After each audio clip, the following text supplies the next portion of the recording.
નમસ્કાર દોસ્તો, અમારી the daily point news channel પર આપનું હાર્દિક સ્વાગત છે। દેશ, દુનિયા, ગુજરાત અને ખેડૂતને લગતા સૌથી મહત્વના સમાચાર જાણીએ તે પહેલા ચેનલમાં નવા છો તો ચેનલને સબસ્ક્રાઇબ કરવાનું ભૂલશો નહીં।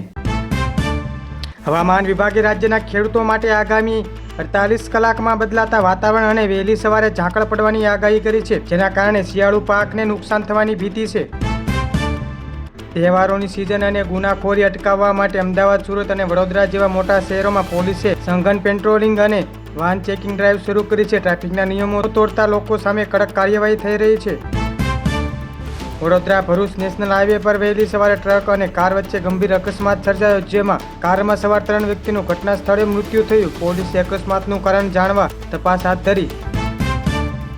રાજ્ય સરકારે ખેડૂત અને એમએસએમઈના ઉદ્યોગ માટે વીજળીના દરોમાં રાહત આપવા માટે નવી સબસિડી યોજના વિચારણા કરી। ટૂંક સમયમાં સત્તાવાર તારીખ જાહેર થશે। ધનતેરસ અને દિવાળીની ખરીદીને કારણે બજારોમાં રોનક, સોનાના ભાવમાં નજીવો વધારો છતાં માંગ જળવાઈ રહી। ખાદ્ય તેલ અને તહેવારોમાં વપરાતી ચીજ વસ્તુઓના ભાવ વધતા મોંઘવારીના કારણે સામાન્ય પરિવારનું બજેટ ખોરવાયું। તહેવારની લાલચ આપતી નકલી ઓનલાઈન સ્કીમ સામે ગુજરાત પોલીસની સાયબર ક્રાઇમ બ્રાન્ચે લોકોને સાવચેત રહેવા માટે એડવર્ટાઇઝ જાહેર કરી। હવામાન વિભાગની આગાહી મુજબ રાજ્યમાં હવે બેવડી ઋતુનો અનુભવ। વહેલી સવારે અને રાત્રે ઠંડીનો ચમકારો વધશે।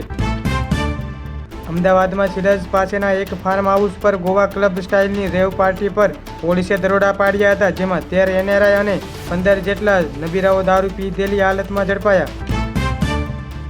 વડોદરામાં મકરપુરા જીઆઈડીસી રોડ પર અસામાજિક તત્વો અને 10થી વધુ રિક્ષાઓ તોડફોડ કરતા રિક્ષા ચાલકોમાં રોષ ફેલાયો। સોશિયલ મીડિયા સ્ટાર અને સમાજસેવક નીતિન જાની ઉર્ફ ખજૂરભાઈ દ્વારા વિધાનસભા 2027ની ચૂંટણી લડવાની જાહેરાત કરવામાં આવતા ગુજરાતના રાજકારણમાં ગરમાવો આવ્યો। તાજેતરમાં નાયબ મુખ્યમંત્રી બનેલા હર્ષ સંઘવી દ્વારા નવા વર્ષ નિમિત્તે વિવિધ ધાર્મિક સ્થળોની મુલાકાત અને રાજકીય ગતિવિધિઓ હાલ ચર્ચામાં। હાલ માટે આટલું જ। મળીશું નવી અપડેટ સાથે। જો તમને વિડીયો પસંદ આવે છે તો ચેનલને સબસ્ક્રાઇબ કરવાનું ભૂલશો નહીં।